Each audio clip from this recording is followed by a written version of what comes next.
प्रियंका, तू यहाँ बैठे बैठे क्या कर रही है? आज हमारी शादी की सालगिरह पे ना मैंने एक सरप्राइज प्लान किया है। सरप्राइज प्लान किया है? बता तो दो। अरे तुझे सब कुछ यही बता दूंगा, फिर सरप्राइज क्या रहेगा? अब तू ना ऐसा कर, जल्दी आ। ठीक है, आ रही हूँ। प्रियंका, आज हमारी शादी की सालगिरह पे मेरी तरफ से तुम्हारे लिए सरप्राइज। अरे क्या सरप्राइज है, बता तो दो। आज हमारी शादी की सालगिरह पे ना मैंने गांव से मम्मी और पापा को बुला लिया है। मम्मी पापा को? अरे मम्मी पापा को क्यों बुला लिया आपने? प्रियंका, तू ये क्या बोल रही है यार? आज हमारी शादी की सालगिरह है, शादी की सालगिरह पे बुलाया मैंने मम्मी पापा को। अरे क्या यार, पागल वागल तो नहीं हो गए हो? मम्मी पापा को क्यों बुला लिया? मेरी सालगिरह का सत्यानाश करके रख दिया है। प्रियंका, तुम ये कैसी बातें कर रही हो? अरे मैंने पापा मम्मी को बुलाया है, हमारे पापा मम्मी को, ना कि किसी और को। समझ में आ रहा है तुम्हें? अरे पता है मुझे, अब वो आ गए हैं ना। बहू चाय ला दे, बहू दवाई दे दे, बहू खाना दे दे, सारा दिन नौकरानी बना के रखेंगे मुझे। बड़े चैन से रह रही थी मैं, पर नहीं, तुम्हें तो मेरी खुशी बर्दाश्त नहीं है ना। मेरी सालगिरह का सारा दिन खराब करके रख दिया है। क्यों बुला लिया आपने इनको? इन्हीं की वजह से मैं आपके साथ शहर में शिफ्ट हुई थी कि आराम से रहूंगी, पर नहीं, ले आए उठा के इनको। अब मेरे सारा दिन सर में दर्द करके रखेंगे, कभी ये कर दो कभी वो कर दो। कितनी चैन से रह रही थी मैं यहाँ पे। अरे अगर मुझे इनका काम ही करना होता तो मैं वहीं कर लेती, शहर में क्यों लेके आती मैं आपको? उठा के ले आई इनको। चलो ठीक है, अब आ गए ना ये, इनको वापस भेज दो। मैं अपनी सालगिरह के दिन इनको नहीं बर्दाश्त कर सकती। अरे कैसी पागलों जैसी बात कर रही है तू? तेरा दिमाग तो ठीक है? तुझे पता भी है कब से क्या बोले जा रही है तू? हाँ हाँ, मेरा दिमाग तो बिल्कुल ठीक है। अब ये यहाँ आ गए हैं ना, तो इनको इसी पल गांव छोड़ाओ। अगर गांव नहीं छोड़ के आ सकते ना, तो इनको किसी धर्मशाला में छोड़ाओ। आज मेरी सालगिरह है, मुझे अपना मूड खराब नहीं करना। और ये यहाँ पे रहेंगे ना, तो मेरा मूड ही खराब होगा। अच्छा, मैं पापा और मम्मी को धर्मशाला में छोड़ाऊं? हाँ हाँ, यही तो बोल रही हूँ कि छोड़ाओ इनको धर्मशाला में। ये घर मेरा है, मैं किसी दूसरे को बर्दाश्त नहीं करूँगी इस घर में। मुझे तो ये समझ में नहीं आ रहा, तुम्हारे दिमाग में ये बात आई कहाँ से कि इनको बुलाना है, जब आपको पता है ये घर मेरा है और मैं इनकी शक्ल देखना नहीं चाहती, फिर भी आपने इनको बुला लिया। ठीक है प्रियंका, मैं ना पापा और मम्मी को धर्मशाला में छोड़ के आ रहा हूँ, और जाने से पहले ना तू अपनी आंखों से पट्टी हटा के एक बार देख तो ले। अरे क्या पट्टी हटा के देख लूं? मम्मी पापा, आपने बताया नहीं कि मेरे मम्मी पापा आने वाले हैं। मेरे मम्मी पापा? ये क्या होता तेरे मेरे पापा मम्मी?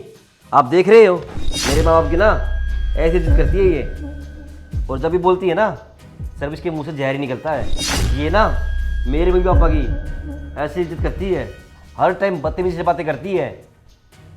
अब ये बताओ, इसमें मैं किसकी गलती मानूं, आपकी या फिर इसकी? आप लोगों ने कैसे संस्कार दिए इसको? पापा मम्मी, मैं ना आपको यही दिखाना चाहता था। अरे मेरे ही सामने ना मेरे माँ बाप की बेइज्जती करती है ये, और आज तो आप लोगों ने भी अपनी आंखों के सामने देख लिया होगा ना अपनी बेटी के संस्कार। पापा मम्मी, जब ये आप लोगों के सामने इतना बोल सकती है, तो आप लोगों ने सोचा है कि आप लोगों के पीछे से कितना बोलती होगी? इसको ना मेरे माँ बाप की शक्ल तक देखना बर्दाश्त नहीं है, नफरत करती है उनसे। अरे बस भी करो ना आप। बस तू कर प्रियंका, आज तूने ना बहुत बोल लिया, आज मैं बोलूँगा और तू सुनेगी। पापा मम्मी, मैंने आज तक कभी आपसे बदतमीजी से बातें की है? अरे मैं दामाद कम, आपका बेटा ज़्यादा हूँ। आपको ना जब भी जहाँ भी जरूरत होती है मैं सबसे पहले खड़ा मिलता हूँ आपको, और ये मेरे माँ बाप के साथ में सोतेला व्यवहार करती है। क्या इसका फ़र्ज़ नहीं बनता मेरे माँ बाप की सेवा करने का? जब मैं एक दामाद होकर आपके लिए सारी चीज़ें कर सकता हूँ, तो फिर ये क्यों नहीं कर सकती? क्या एक बहू का फ़र्ज़ नहीं बनता अपने सास ससुर की सेवा करना? पापा और मम्मी, इतना सब कुछ हो जाने के बाद अब आप दोनों फैसला कर लो, आप दोनों यहाँ पर रुकोगे या नहीं? अब फैसला आपके हाथ में है। अरे क्या बोले जा रहे हो आप पापा को? पापा मम्मी, ऐसा कुछ भी नहीं है। खबरदार, अगर आज के बाद तूने मुझे पापा बोला तो आज से तेरा पापा तेरे लिए मर चुका है। प्रियंका बेटा, ये हक तू खो चुकी है हमारे से, मम्मी पापा का। तेरी हरकत सारी देख लिया आज हमने अपनी आंखों से, और सुन भी लिया। पापा मम्मी, ये सब बातें आपके लिए नहीं थी, मैं आपको नहीं कह रही थी कुछ। अच्छा, ये बात हमारे लिए नहीं थी क्या? प्रवीण के मम्मी पापा तेरे मम्मी पापा नहीं लगते? बता, लगते नहीं क्या? शादी के बाद एक बहू की क्या जिम्मेदारी होती है? बता, क्या जिम्मेदारी होती है? कि उनका जीना आराम कर दे, उनकी जिंदगी नरक बना दे। अरे बेवकूफ, वो प्रवीण के मम्मी पापा नहीं है, तेरे भी मम्मी पापा हैं। उनको वृद्धाश्रम छोड़ दे, धर्मशाला में छोड़ आओ। क्या तेरी यही जिम्मेवारी बनती है? अरे बेवकूफ, शादीशुदा बेटी की जिंदगी है ना, उसकी ससुराल में होती है। हम तो जन्म देने वाले माँ बाप हैं, असली माँ बाप तो तेरे वो हैं। बेटी तू मुझे एक बात बता, हमने तुझे यही संस्कार दिए थे क्या? हैं कि तू हमारा नाम गंदा करेगी? सास ससुर की सेवा करने से तो गई और उन्हें उल्टा सीधा सुनावे। तेरी माँ जो बोल रही है तेरी कुछ समझ में आ रहा है या नहीं आ रहा? और तू देख प्रवीण को, वो एक दामाद होके हमारा बेटे का फर्ज निभा रहा है। जब भी हमें जरूरत होती है ना, तब भी हमारी सेवा में खड़ा रहता है हर टाइम। अरे कुछ दामाद जी से क्या तू बहू होके एक बेटी का फर्ज नहीं निभा सकती? जब ये दामाद होके बेटे का फर्ज निभा सकता है तो बेटी होके बहू का फर्ज क्यों नहीं निभा सकती? और एक बात बता, तू अभी तेरी शादी को 2 साल नहीं हुए, अभी से तू इस घर की मालकिन बन गई। कौन आएगा कौन जाएगा तेरे से पूछ के रहेगा क्या? पहले है ना इसके माँ बाप को अपना, उनकी सेवा कर, तब इस घर के बारे में सोचना। अभी से तेरा कोई हक नहीं है इस घर की मालकिन बनने का। आज तक मैं अपनी ससुराल में इतने दिन हो गए मुझे रहते, आज तक मालकिन बनने के सपने भी ना देखे, और तू 2 साल में मालकिन बन गई। अपने बाप से बूझ। और बेटा एक बात बताऊं, जिस घर में अगर औरत की चलती है ना, वो घर कभी बस नहीं सकता।